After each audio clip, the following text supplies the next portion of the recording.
on a salon. We come to England, oh yeah, but we not run away. We come for better. We people that want for see what we they do. We people that want for know what we they say. Oh, we like we salon.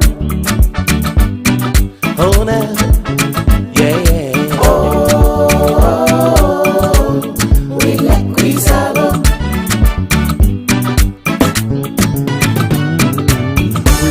We fine beach. We get with sunshine. Oh, we get fine bubble them. whoa now. We get fine TT them. Whoa now. We get with diamond, bauxite and kimberlite. Better day. Now for that make we tell you say.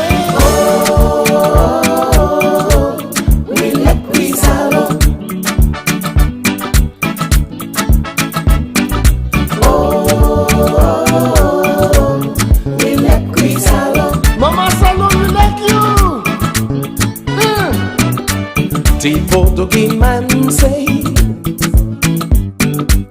the mountain and fever lion. Oh, and we don't see say salon and trunk like iron. And if we try for labor, we go reap the benefit. So many people then wanna join me can make we say.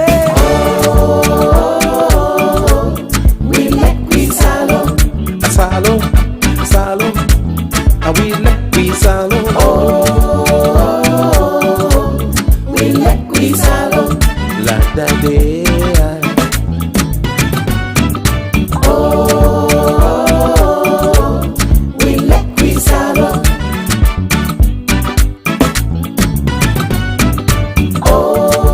Oh, we like we salon.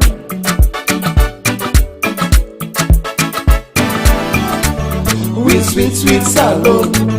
We like you too much. We sweet salon.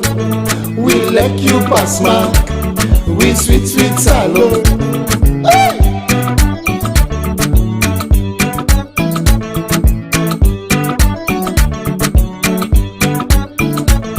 Them fine bobo. Oh yeah, Them fine titi. oh yeah. Them fine bobo. Tell them, Them fine titi. tell them. Woo! Capital A. Hello? Hello? D, capital E, small e, capital F, small f. Do so. Yes! I make a member. Hey, school days. Now we go praise you. We land of the free. Make we show the love where we all want for see. Make we gather, we said now so we go team up.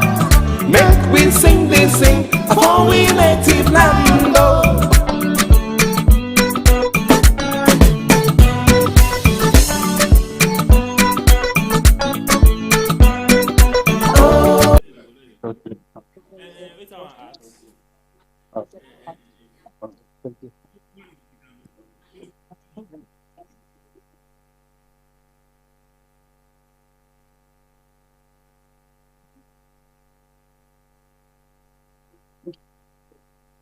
It's so early. Yeah. So what?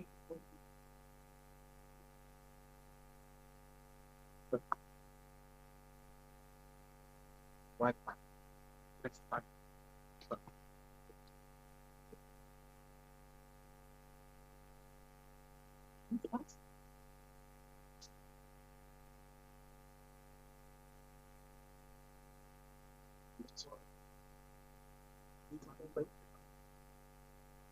moment.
Good afternoon, ladies and gentlemen.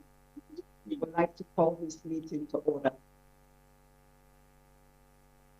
Your Excellency, Dr. Julius Maada, President of the Republic of Sierra Leone, Mr. Faustin, His Excellency, Mr. Faustin Achange Tudera, President of the Central African Republic, Her Excellency Josephine Lagui Yanga, Vice President and Chair of Service Delivery, Republic of South Sudan, colleague ministers, ambassadors, Dr. Helder da Costa, General Secretary of G7+, and distinguished delegates. It is my great honor to welcome you all to the G7+ High-Level Summit, held under the theme, A New Development and Strategic Unity, being held during this 80th session of the United Nations General Assembly. This summit is not just a gathering, it is a moment to look ahead, to take concrete steps, and to chart innovative pathways for our collective future. We meet at a time of uncertainty. Every day, we witness the deepening fragmentation of the global order, a decline in commitment to peace building and development cooperation, and the worsening impact of the climate crisis. For countries scarred by conflict and fragility, such as ours, these challenges cut even deeper. Shifts in geopolitics and global economics are forcing nations to make choices that will shape their trajectory for decades to come. And for far too long, the countries of the G7+ have had to depend on aid, peacekeeping missions, humanitarian relief, and foreign investment. Yet the establishment of the G7+ was a testament of our resolve that we are not and should not be defined by dependency. We are united by a common aspiration for peace and the bonds of solidarity that have carried us thus far. Within this community lies immense potentials, abundant natural resources, vibrant and youthful populations, and the hard-earned wisdom born through struggle and resilience. Together, these strengths can help us turn today's challenges into tomorrow's opportunities. With this in mind, and inspired by the recent letter of our eminent person, His Excellency Kairala Shanana Gusmao, Prime Minister of Timor-Leste, this summit will focus on how we as a collective can drive our own stability and development. It is a time to refrain from the global narrative of the G7+.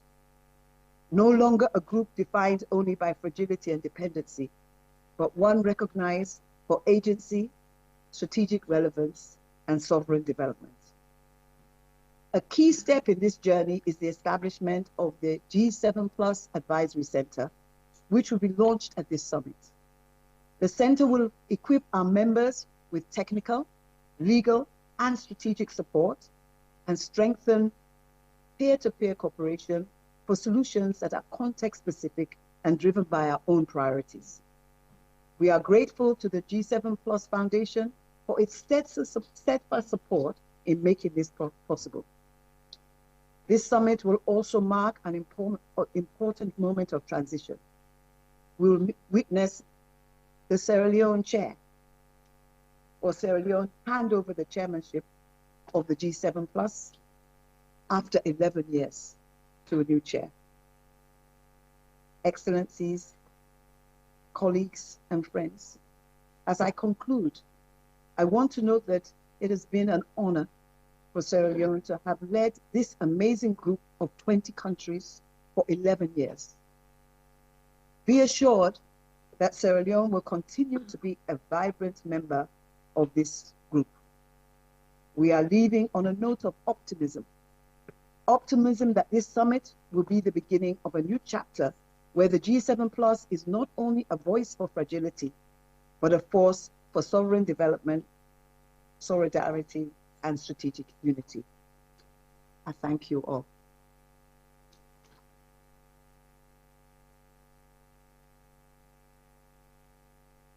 Following these welcome remarks, I just want to give some housekeeping announcements that active interpretation services are confirmed for English and French.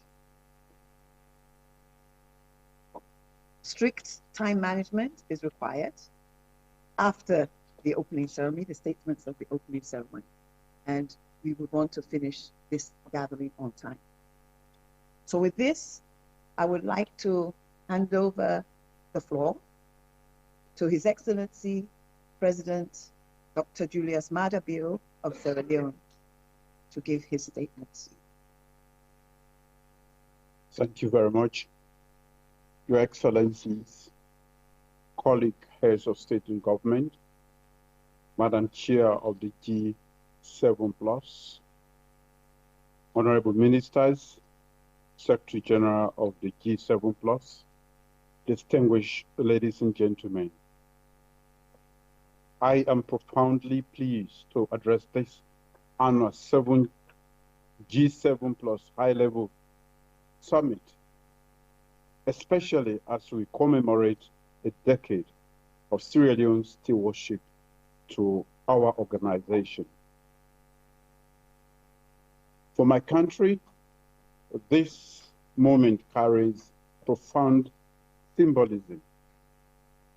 Barely 2 decades after the end of our civil conflict, Sierra Leone stands not only as a nation that has rebuilt from the ashes of war, but as a leader entrusted with guiding a global coalition once labeled as fragile. We have proven that fragility is not a destiny, but a condition that can be overcome with the right tools, trust, and time. From the very beginning, Sierra Leone joined the G7 Plus with conviction. We knew that development must be country-led and rooted in national ownership. Our own recovery journey through dialogue, disarmament, reconciliation, governance reforms, and institutional rebuilding taught us that peace and prosperity cannot be imposed from outside. This conviction gave birth to the founding principle of the G7 Plus. No decision about us without us. Over the past decade, our coalition has transformed this principle into practice. Together, we championed the New Deal for engagement in fragile states in 2011, the first global compact to place fragile countries in the driver's seat of their recovery. We secured Sustainable Development Goal 16, elevating peaceful, just, and inclusive societies as a global aspiration. We attained the observer status at the United Nations General Assembly, in 2019, formalizing our role in shaping international policy. In 2024, during Sierra Leone's presidency of the Security Council, the G7 Plus delivered its first ever statement in the Security Council. Today, our voices are no longer marginal. They are recognized and actively sought in debates on peace building, development financing, and global governance reform. Sierra Leone's decade of chairmanship has been defined by solidarity, innovation, and results. Together with Timor-Leste, we have convened annual high-level summits on the margins of the UN General Assembly. In 2024, we hosted senior officials and ministers in Freetown, reaffirming our shared commitment to sovereign development. Through fragile to fragile cooperation, we have supported one another in transitions, elections, peace processes, and health crises. These acts of solidarity embody the unique power of the G7 Plus. Those who have lived in fragility are best placed to guide others out of it. While we accelerate our accomplishments, while we celebrate our accomplishments, we must acknowledge that the challenges ahead are significant. Our nations continue to face existential threats of climate change, the crushing weight of unsustainable debt, the shocks of pandemics, and the turbulence of geopolitical rivalries. These challenges demand that the next chapter of G7 Plus be anchored in sovereign development and strategic unity. We must insist that our development pathways are charted by our people, not prescribed by others. We must demand financing that is predictable, fair, and accessible to fragile contexts. We must stand united in advocating for climate justice, debt relief, and an inclusive international order. As Sierra Leone now passes the baton of leadership to the Solomon Islands, we do so with deep pride and full confidence. Our decade of service has demonstrated that fragile countries can lead, not follow. That our lived experiences are assets, not liabilities. And that together our voices can influence the global system. I wish to extend profound appreciation to Timor-Leste for its generous hosting and steadfast support to the Secretariat. I warmly congratulate President Jose Manuel Ramos Horta, his government, and the people of Timor-Leste for the successful hosting of 2025 ministerial meeting in Dili. Excellencies, the G7 Plus was born out of struggle, but it has matured into a symbol of hope. Our scars have become strategies, our unity has become strength, and our vision unwavering. No country should be left behind simply because its journey began from a place of fragility. As we enter a new chapter, let us recommit to our founding principle: no decision about us without us. Let the G7 Plus continue to serve as a symbol of resilience, solidarity, and sovereign development. The challenges we face are great, but together we are even stronger. Thank you all.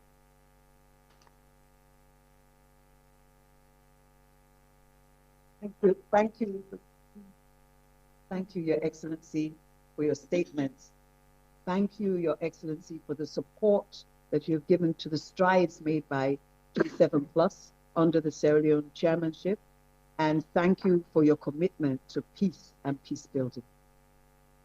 I would now like to give the floor to Her Excellency Elia Amaral to read the statement on behalf of the President of Timor-Leste, Dr. Jose Ramos Horta, who is also the Special Envoy to the G7 Plus. You have the floor.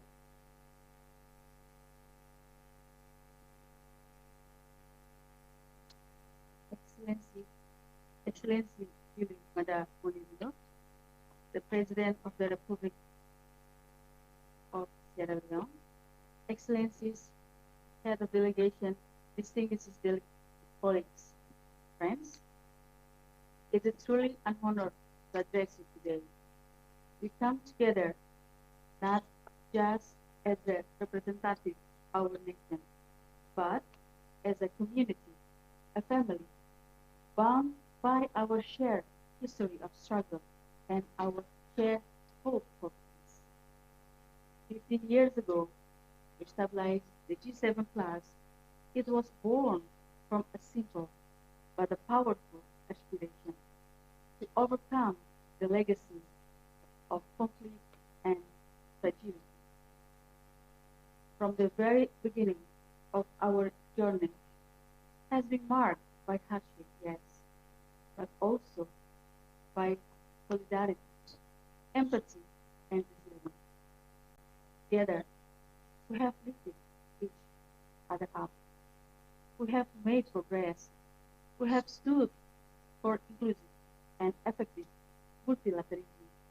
We have fought for international cooperation rooted in peace, stability, self-reliance, and dignified development. These have never been abstract ideals for us. They have always been about survival, about equality, and about the dignity of our people. And yet, today, the world around us is shifting in ways that are deeply unsettling. Geopolitical rivalry is escalating. The global commitment to peace building and development is shrinking. Multilateralism, the glue that once held humanity together, is under strain. And let us be frank. Conflict in affected countries like ours are the first to feel the impact.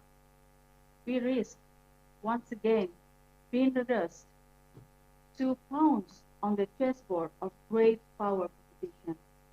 My brothers and sisters, we can no longer take international cooperation for granted. Aid is shrinking. The political winds in donor countries are shifting. We must ask ourselves, what is our alternative? Our Prime Minister, the eminent person of the G7 Plus, His Excellency Kenema Guzman, recently wrote to the leaders of our member states with a clear message. The answer lies not in trading one dependence for another, not in choosing sides in the rivalities of others. No, our alternative lies within ourselves. It lies in our strategy united. It lies in recognizing the extraordinary potential within our collective, the energy of our young people, the richness of our natural resources, and above all, the wisdom we have gained through our struggle and tradition. This is why the G7 Plus must deepen its cooperation, taking ownership and of its destiny. Last April, at our ministerial meeting, we endorsed the peer learning framework for fragile to fragile cooperation 1 year ago. At this very summit, we recommitted ourselves to dialogue and reconciliation as a path to lasting peace. Now it's time to take the next step. It's time to transform those commitments into something concrete, something that can serve our people in practical, everyday ways. This is why I'm so proud that we are launching the G7 plan at Visually Center. I hope and believe that the center will provide fast, practical, context-specific supports, and I have conviction it will draw on our own wisdom, the lesson we have learned through hardship and scars we carry, and the creativity we have developed in rebuilding from fragility. My country, Timor-Leste, has lived the realities the G7 Plus represents and advocates for we inherited and heavy legacy of 25 years of occupation, marked by killings, the destruction of lives or lives, and shattering economies, the scares of war, including deep division and mistrust, could easily have undermined any effort to restore peace and stability, did not taking charge of our own destiny. We choose a different path, a path rooted in truth, dialogue, reconciliation, and democracy. We also made the deliberate choice to manage our natural resource responsibly, ensuring the serve of our people rather than becoming a search for other conflict. The establishment of our sovereign wealth fund provides transformative.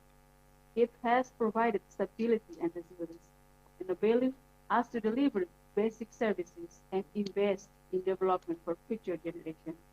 Today, Timor-Leste has made significant strides in peace, stability, and development. We are proud member of the G7 Plus and the CPLP and the WTO, and soon we will join ASEAN. These achievements were possible only because of our unwavering commitment to peace, democracy, multilateralism, and international solidarity. Our experiential lessons can be of value to our brothers and sisters across the G7 Plus. We remain fully committed to sharing the experience and supporting our fellow members in their own pursuit of peace, stability, and sovereign development. Excellencies, the G7 Plus has always been more than just another alliance. It is a movement of hope. It's a proof of their fragility that means weakness. It means resilience. It means determination. Today, uncertainty looms over the global order, but only makes our united more vital.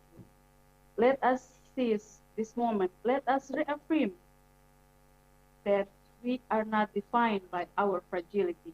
We are defined by our courage to overcome it together.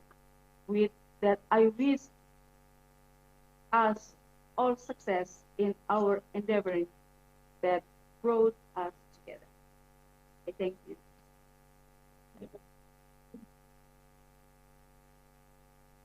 Thank you, Your Excellency, Elia Amal, for your statements, and also extend our gratitude to President Jose Volta for his dedication, to his continued dedication to the G7 Plus. Now, we will have, before we have any more statements, we'll have a short video by the G7 Plus Secretariat.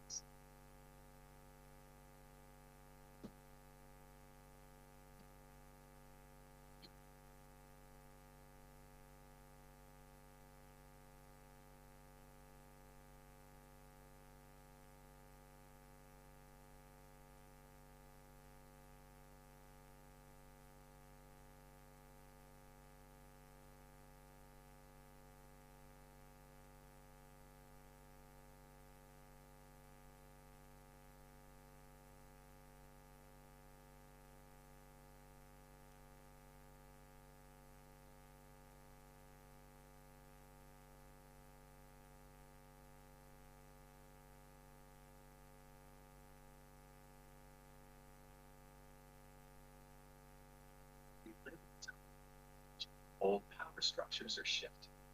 The world is more unpredictable than ever. Yet in this turbulence, the G7 Plus is an opportunity to rise. The G7 Plus is no longer defined by weakness or dependency. We must step forward as one, united by sovereignty, shared responsibility, and hope. From the beginning, the G7 Plus has been about telling our story. Today, that mission has never been more important. We are custodians of natural resources that fuel economies. Our lands are rich biodiversity. Our cities carry vital trade. And our people are young, dynamic, and full of potential.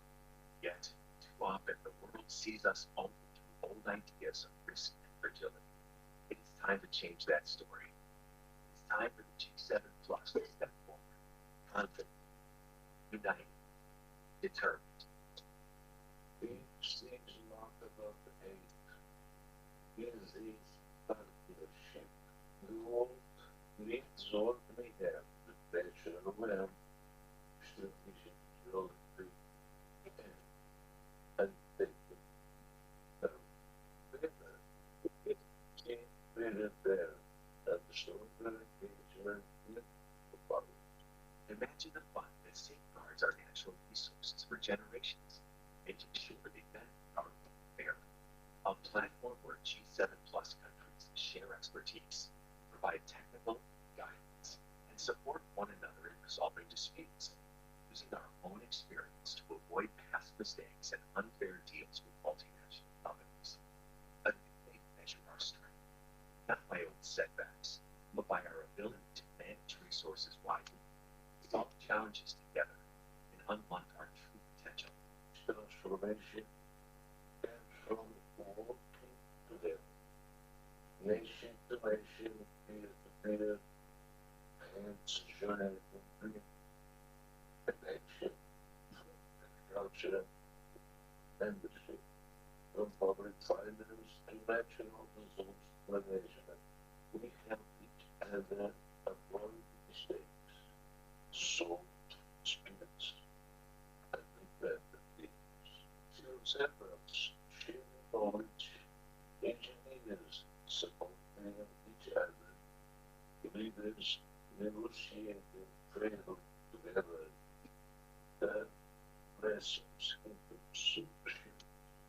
Takes solid action, using our collective experience to build stronger, resilient, and free nation. I yield joy for the G7 Plus collective steps for more inclusive. This is more than strategy. It is our story. It is time to reshape how the world sees us. How we see ourselves. The G7 Plus is a philosophic vision with influence and with growing global relevance. This is our moment, our voice, future.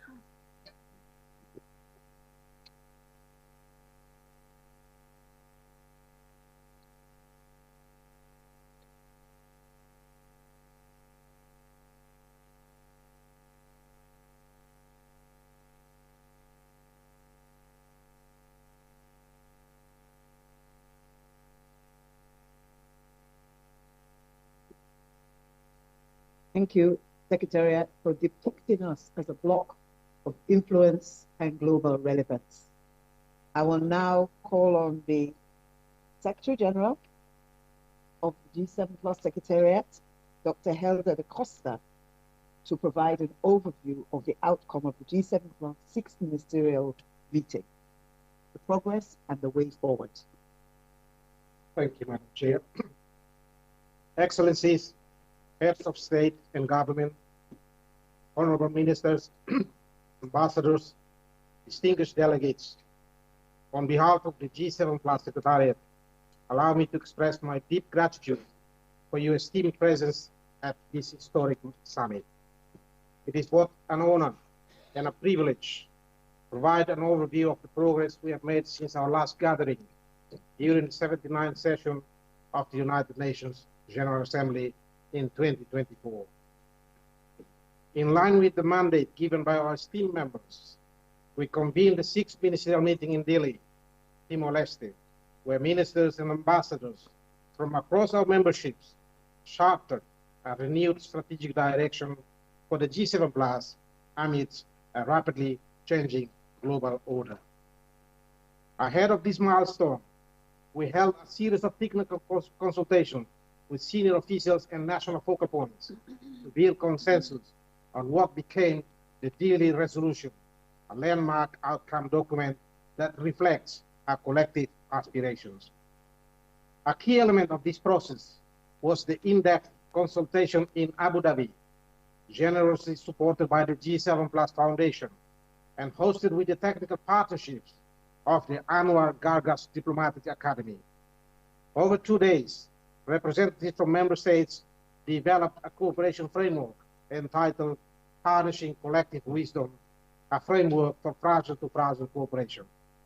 This framework, formally adopted during the 6th ministerial meeting, commits us to deepen peer learning and cooperation as a pathway to peace and stability. Ladies and gentlemen, the ministerial meeting reaffirmed our conviction that the G7 Plus must move beyond rhetoric to concrete cooperation in critical areas of peace and state building. In this spirit, our members unanimously appointed His Excellency President Jose Ramos Horta of Timor-Leste as special envoy for mediation and called upon the United Nations to support this initiative.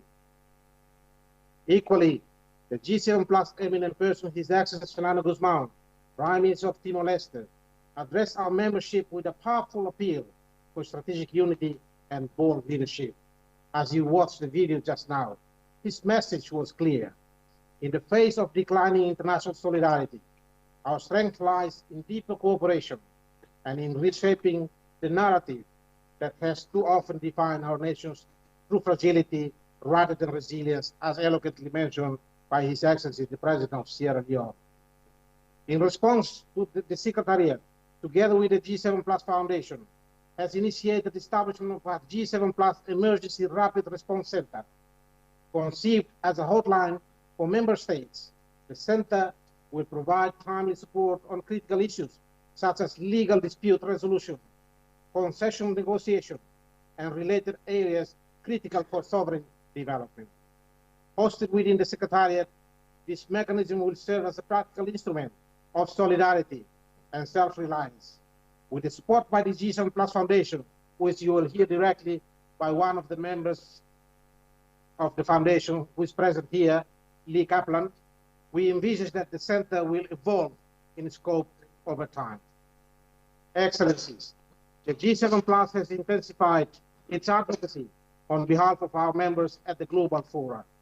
Most notably, our joint letter on climate change, climate finance, signed by His Excellency the President of Sierra Leone and sent to the heads of the World Bank, IMF, United Nations, and the COP presidency resonated widely, featured in more than 90 international and national media outlets, and influenced the discourse at COP29 in Azerbaijan, where we pressed for increased and more flexible climate financing tailored to fragile contexts. Excellencies, we have also raised the G7 Plus voice at multiple forums that include the Munich Security Conference, European Union, and other global platforms, ensuring that conflict-affected states, those most exposed to the front line of global challenges, are neither marginalized nor forgotten. Our sustained engagement has been extended to critical areas such as food security, where we continue to advocate for context-sensitive support that addresses the realities of our people. Excellencies, allow me to commend the leadership of Sierra Leone, which has ably guided our collective efforts, and to thank Timor-Leste for its steadfast support to the G7 Plus. In recognition of the visionary leadership and steadfast commitment of His Excellency Dr. Julius Maada Bio, President of the Republic of Sierra Leone, to the principles and objectives of the G7 Plus, I'm honored to recommend that His Excellency be considered for appointment as the second member of the G7 Plus Council of Eminent Persons.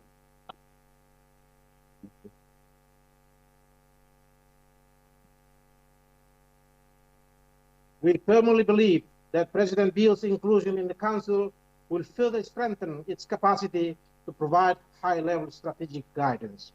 Working alongside His Excellency Kairala Shanana Guzman, the current Prime Minister of Timor-Leste, a founding member of the G7+, His Excellency President Bio will bring invaluable insights, experience, and leadership to advance the shared vision and mission of the G7+ in supporting countries' transition from conflict and fragility to resilience and prosperity. This proposed appointment reflects our collective aspiration to elevate the influence and effectiveness of the G7+ in shaping global policy, fostering solidarity, and ensuring that the voices of conflict-affected states are heard and respected on the world stage. We also look forward to the stewardship of the Solomon Islands as we chart our next chapter. The Foreign Affairs Minister here is eloquently and graciously has accepted to continue his leadership from January 2026 onwards. It is my sincere hope that today's deliberations will further consolidate our unity, amplify our collective voice, and strengthen our resolve to advance sovereign development, peace, and resilience for the people we represent. I thank you.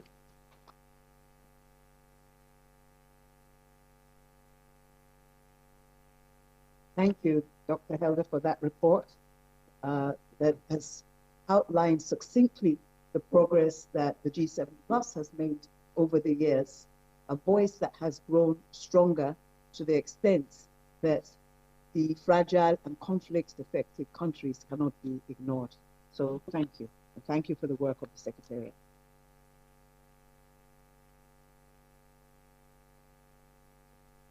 Excellencies, colleagues, and friends, we now come to another solemn part of this ceremony.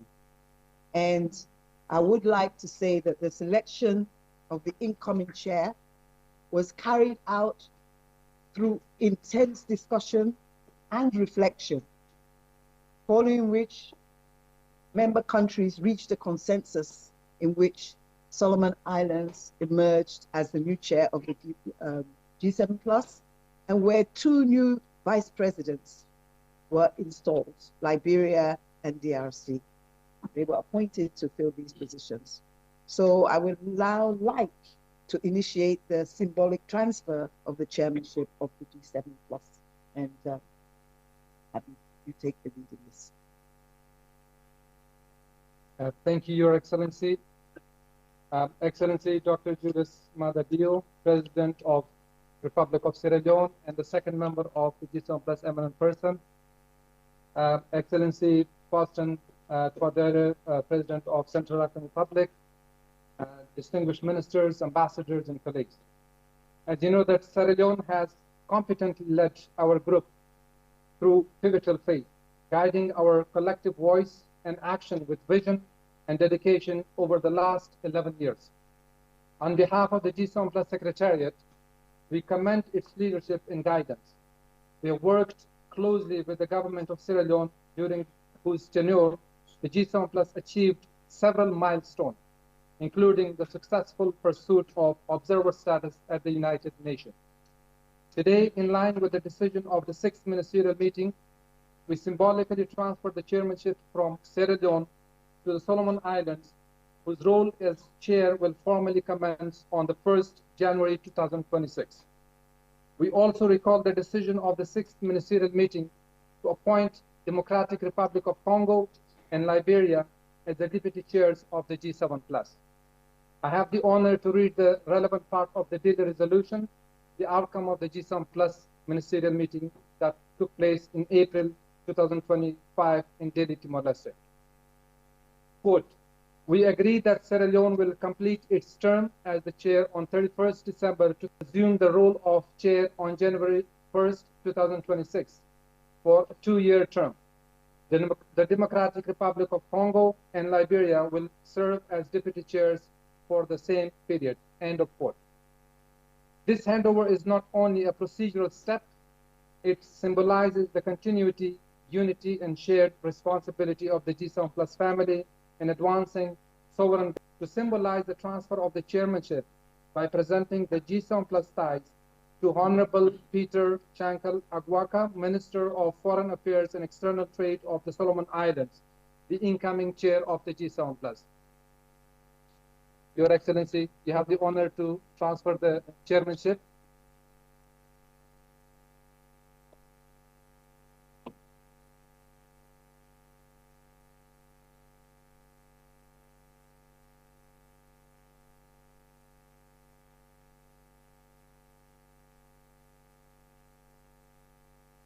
On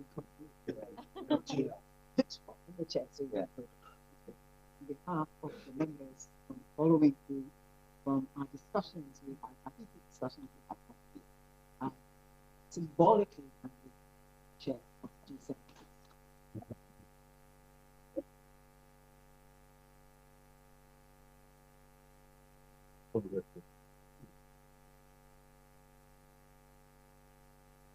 The presentation of the thighs, which is a traditionally woven in Timor-Leste by women and recognized by UNESCO. We have borrowed that from Timor-Leste, and it's also represent the transfer of responsibility.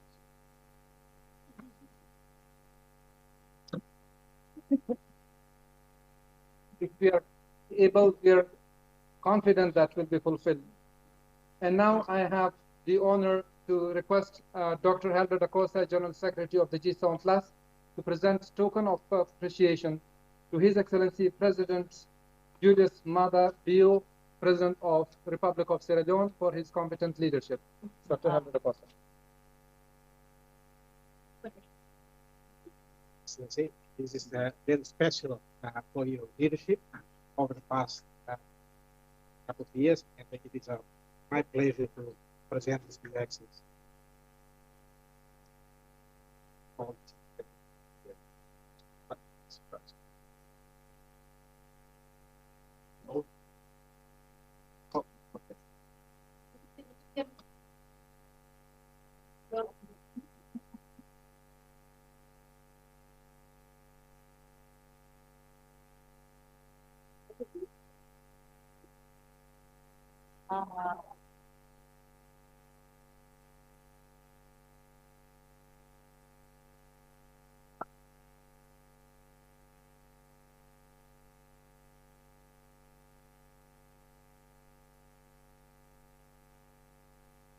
And last but not least, I would also call upon Dr. Helder da Costa to present similar token of appreciation to our outgoing chair, Excellency Minister Barley.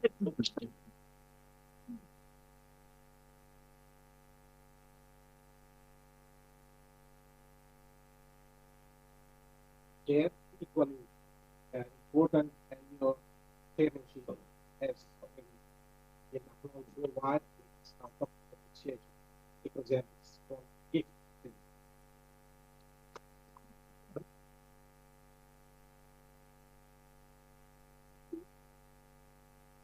Thank you.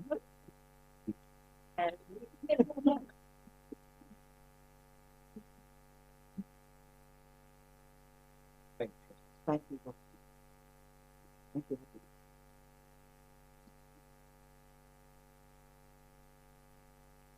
Excellencies, with this successful handover, we warmly congratulate the Solomon Islands as the new chair of the G7 Plus and Democratic Republic of Congo and Liberia as the deputy chairs of the G7 Plus. As we move forward under the stewardship of Solomon Islands, let this moment remind us that our strength lies in our unity, in standing together, learning from one another, and the amplifying of our collective voice on the global stage. I now hand over back to Her Excellency Minister Barley to resume chairmanship of the meeting. Thank you for that ceremony. And I would also like to thank the G7 Health Secretariat for all the support they gave to Sierra Leone as we carried out our tenure as chair of the G7 Plus. We now continue our program with statements from the various representatives here. So I would like to first call on His Excellency Faustin Achange Caldera, President of the Central African Republic.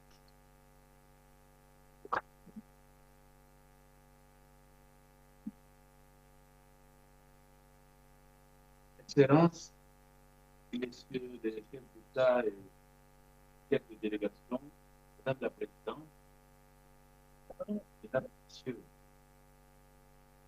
c'est un honneur de prendre la parole aujourd'hui à un moment où notre coalition appelle à la clarté, à l'ambition et à l'unité. Nous ne sommes pas réunis pour répéter les engagements passés.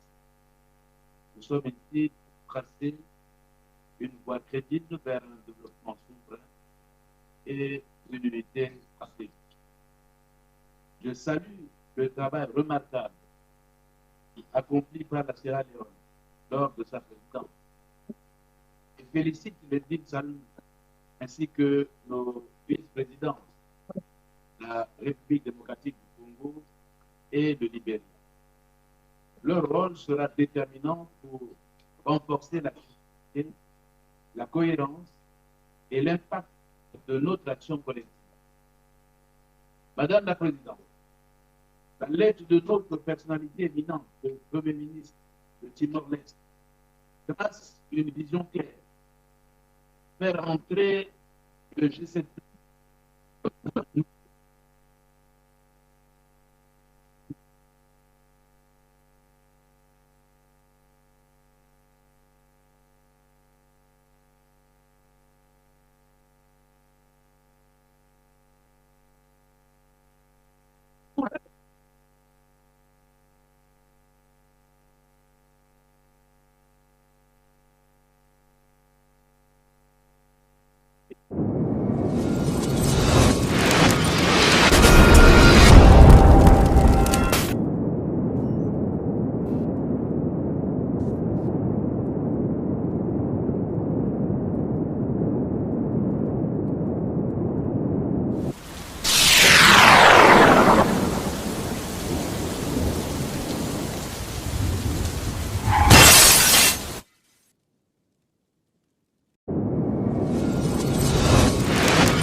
Cultural traditions have placed a woman's and a girl's work table around the domestic household.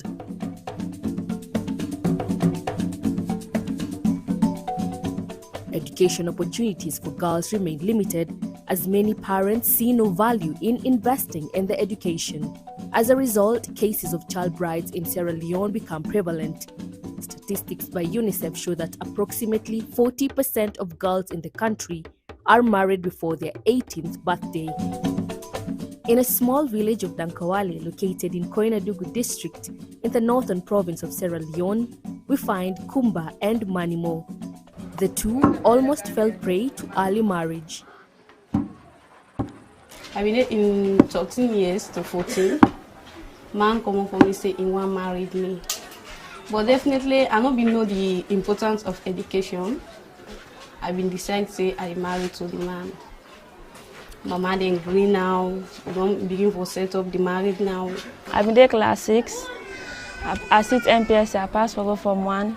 Man come up for me say I'm married. Miles away in Lengekoro village, 15-year-old Musu Dabo also went through the same ordeal. I feel bad for them going to me married. I feel bad. Elimination of child marriage is a priority under SDG 5 on gender equality, hence the need for effective country-specific interventions to accelerate the end of this practice. One of them being Miss Small Wife No More project by Coast Canada Sierra Leone Partnership. The pilot project was supported by the Fund for Innovation and Transformation, running from November 2020 to January 2022. This project is about looking into the underlying causes of teenage pregnancy, which is very rampant in the country, and not only being rampant, but also people and authorities are just shy from talking about it. Though some of the repercussions or the challenges are well known, but it's just a taboo, something to talk about it. And COS decided to talk about something that people keep very, very silent over the years, knowing very well that if we go into that type of project, it will bring a lot of knowledge to our people, awareness. This innovation tested an approach that involved educating men seeking child brides about the negative consequences of child marriage for them, their families, and communities.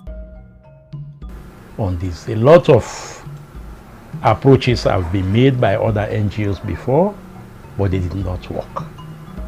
One of them was to support the parents directly so that at least they will keep their children from early marriages. That didn't work. Some came up with ideas of engaging the girls themselves, supporting them, so that at least they will not be induced into going to early marriages. That also failed. So our own approach was to engage the community, the entire community, bringing in the very influential people in those communities to be the advocates against the child marriage. That is where it is. Because these are the very people who sit and negotiate these child marriages. Before the implementation of the project, we did a baseline survey. Through the baseline survey, we find out that the community stakeholders and the men in those communities are the ones marrying those girls. So what we did during the implementation, we formed a structure called the intermediaries and also the men's group. These people, we are the main actor in this project. The men go out there, advocate for us to their fellow men, talk to them about the implication of child marriage, while the intermediaries, they aborted the marriages, they put stop to it, and they try to talk to the girls in the various community about the implication of child marriages. Besides being trained as advocates against child marriage, they were also empowered to organize home visits and community events to spread awareness on the negative outcomes of this practice. The intervention of the FIT project into the community by training the intermediaries, and the intermediaries also take the bold step to work for their people. Taking your girl child to early marriage will make them not to, you automatically kill their future, right? And there will be less development in the community, right? And we all know that when you educated one girl child, you have educated a nation. So I can go to them house to house, I desensitize parents there, I tell them the benefits of education, the benefits of where land the girl picking, how they become. So at times you the picky, if you go school, you not go school that day, I go to a parent house to house, I ask what make you not go school today? Then they tell me what's not them problems, so I can give me little advice. In addition to that, families are also cautioned on the economic impacts of child marriages. They will marry off their daughters to receive dowry payments that they perceive will help reduce economic burdens, not knowing that it will bring more losses than good along the way. There are actually costs, high costs related when a child goes into early marriage. Now, they are not physically matured for that, and it brings in a lot of complications. And more so when they become pregnant, most of them. If you go through the literature of this country, you will see that we have high maternal and morbidity rates in this country. And most of it can be related to early marriages, you see. And for the families themselves, you know, when you lose a loved one, it's something almost unbearable, but you just have to accept it. So these are things they see, it disturbs them. And even these girls, you know, when they are young, they are very attractive to these guys. They go to this marriage, after 1 year, 2 years, they see another one. They bring that one. Now their concentration lies on the new one and leaving this. And at times there are so much palavers, you know, that the girl cannot bear it. She has to return home. And usually when they return home, initially she came as one person. When they return, maybe she returns with 2 or 3 kids. So more bellies to feed. By the end of the project's testing period, Coast Canada recorded a significant impact.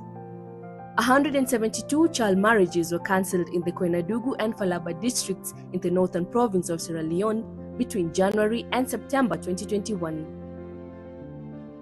Overall, the innovation reduced child marriage by 95% in target regions, far surpassing the target of 50%.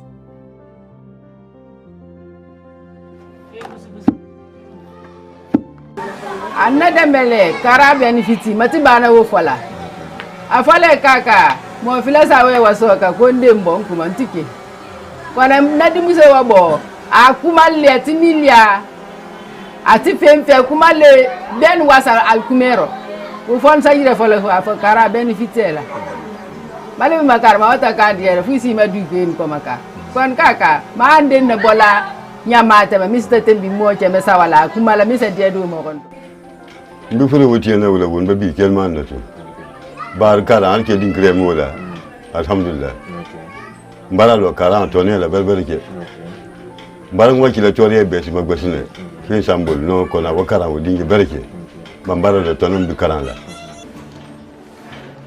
On the other hand, there has also been an increase in the enrollment of female students in schools. Number of girls at the enrollment in school presently has increased. I can tell you, from JSS 1 to SS3, JSS3, we have more number of girls in the JSS than the boys. Like for example, roughly, in my enrollment now, I have 216 girls in school, whilst the boys are only 110. We also have a committee that look against those type of violation, wherein we have the school safety committee, where we have the mentors, the guidance counselors, and the principal, the vice principal involved in this committee to look against some of these acts.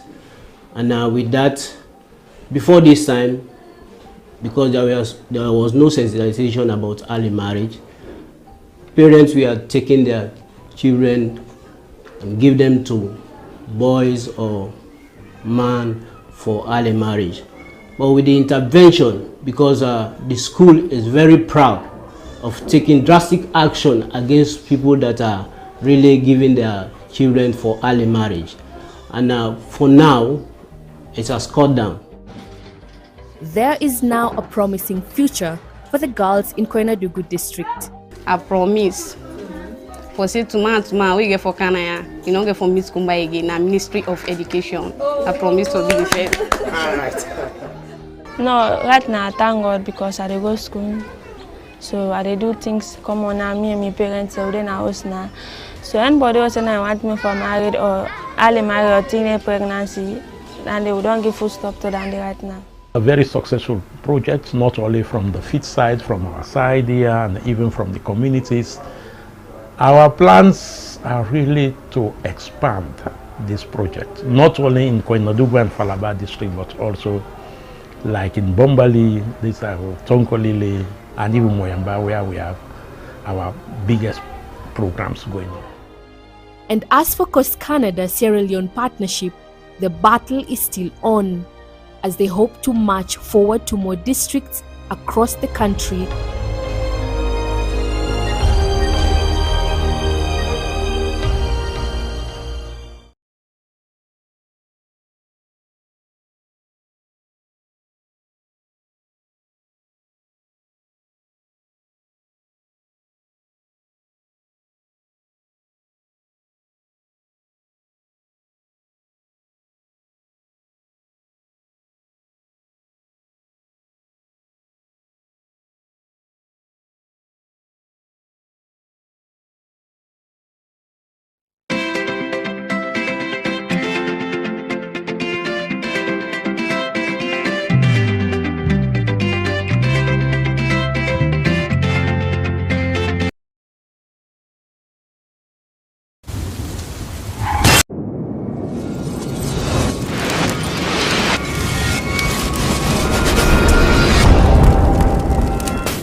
Cultural traditions have placed a woman's and a girl's work table around the domestic household.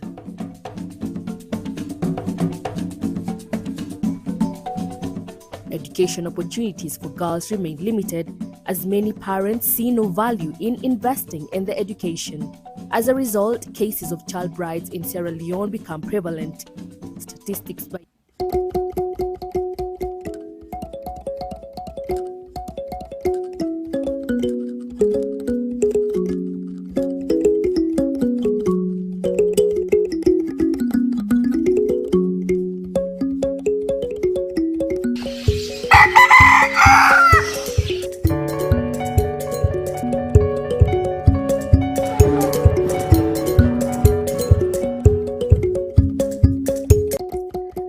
My name is Cecilia Alice Sise. I'm a broadcast journalist based in Freetown, working for the Sierra Leone Broadcasting Corporation. Growing up as a child, I was taught there were 18 ethnic groups in Sierra Leone. Among them are the Limbas, whom like other ethnic groups are known for agriculture and palm wine tapping, and the Madingos, who are more like business people. But over the years, there have been numerous reports of inter-ethnic conflicts across the country.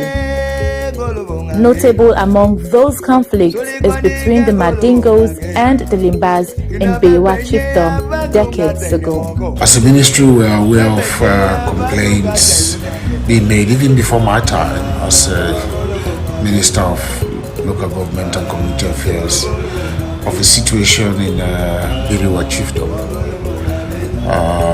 which still needs to be dealt with as other issues nationwide, community, ethnic issues that are very sensitive for those communities and those involved. To date, we know that there are still active actors involved in that particular situation.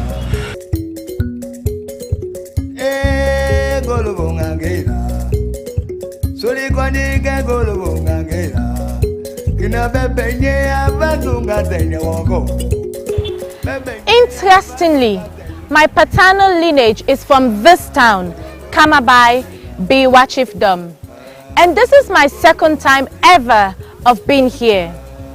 But unfortunately, I cannot speak any of the languages. Like many other people, I've heard stories about the conflict amongst the ethnic groups here, particularly the Limbas and Madingos. One account is saying that the conflict hinged on cattle rearers and crop farmers, while other accounts say it's based on the struggle for power, precisely the ascendancy to the chieftaincy. So, I am on this journey to find out what really happened. But as I proceeded, it was made abundantly clear that the conflict between crop farmers and cattle rearers is very common, just as in other chiefdoms across the country. However, what stood out clearly is the Limba ethnic group claiming to be in the majority, original inhabitants and custodians of the chiefdom.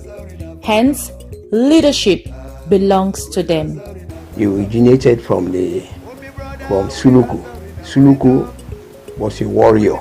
It originated from Suluku, a warrior who drove out the enemies, then believed to be the locals and claimed the entire Bewa chiefdom.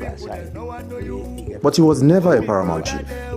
However, his first male child, Kalawa I, was elected the first paramount chief of Bewa Limba chiefdom. The daughter of Suluku, called Titi, fell in love and got married to Chief Nonko Sheriff at Karine village, of which Suluku was against.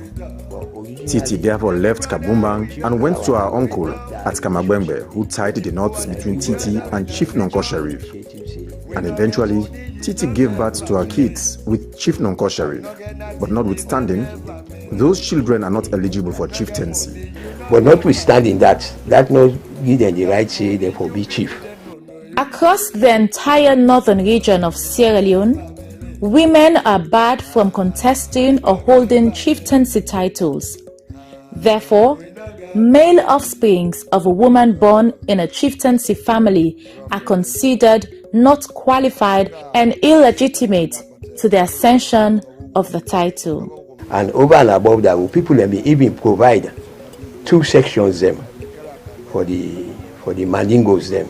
But over and above, our people had provided 2 sections for the Madingos. They have the Karina section and the Balandugu section. So they have their own section chiefs out of the 9 sections of Bewa Limba chiefdom, which I think they now understand the situation and know that they came as settlers here. And sometimes they admit to that. Admit that yes, na can come. The Madingos, who on the other hand feel equally entitled, claim their legitimacy to the paramount chieftaincy of Bewa chiefdom is by treaty and not by birth whatsoever. My legitimacy or our legitimacy has a direct contact. Our great-grandfather was the king in Sierra Leone, King Alpha Matsiri. He signed a contract with the British government in those days as a king, and he was on stipendium. So from there on, settled a Karina, and there we had the privilege of contesting him from our great-grandfather, not from the mother side. The German-trained physician contested and won the 2006 Biwa Paramount Chieftaincy election, which processes were boycotted by Limba sections and 4 ruling houses, 2 of which are in Kamabai and 2 in Kabumban towns. I went there legitimately, signed, went through the process. They refused to take part in the election for reasons best known to them. I was crowned, elected, starting function. 3 years later, Dr. Alpha Sharif was put under pressure by the Anes Baikoroma administration to be removed from office. Made allegations, set up a commission of inquiry on me. Up to the time I'm talking to you, nothing was published, no white paper, only with the permission instructing the provincial secretary for me to hand over the staff, which I refused. I told them not over my dead body, because my right. It's not appointment. It doesn't please the president, Dr. Sierra as permanent chief. The people, my people, voted for me. I have no problem. I have problem only with just few people. And Kumar I have problem with. Finish. It's not a good thing. We need to put up our right gears to address it, because those will come as little drops, and before you realize, they transform themselves into early warning, and then there we are, and we don't want a repeat of what happened. So yes, we know about it, and we are concerned as peace activists. Then, a case was brought against him in a formal court system. I was on my way to Freetown when they stopped me at the checkpoint at pile up. They said they have instruction from the IG to collect staff from me. An ordinary policeman. I said, you ordinary policeman? By then, I don't know who was then, the LUC or whatever. They called him. I said, no, I will not give it up. They detained me at McKinney, then took me to the CID. I was there 2 days. They were asking for that. I said, I will not hand it over. Thrown into Pandemba Road. The next day, I appeared before Wellington, Magistrate Wellington. He read the charges to me. My lawyer is still Dr. Abubakar Jabi, because he conducted. After this happened, after the so-called Commission of Inquiry, which they set up 3 good months, up to the time I'm talking to you, I was not handed over any result. How can you take an action? That symbol of authority in question is fed missing in the custody of the judiciary. But with this receipt from the Office of Master and Registrar, Dr. Sharif has assured hopes. Only the judiciary can tell me where they kept my staff. It was a bail bond. I gave it to the custody of the judiciary, which I have a receipt, an official receipt for it, and trying to ask for them, they are pretending that it's missing, but it's a game.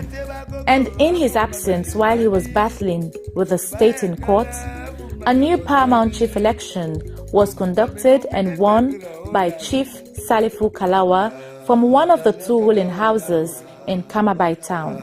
They made an election in order to eliminate us. Our section was dropped out of 9 sections, the whole section, only 8 Christians. To carry it out to this moment. More continue peace. We get on peaceful. We play and laugh. We Paramount Chief they go there. We're at peace with them. We play and laugh, and our Paramount Chief sometimes visit, eat and celebrate together.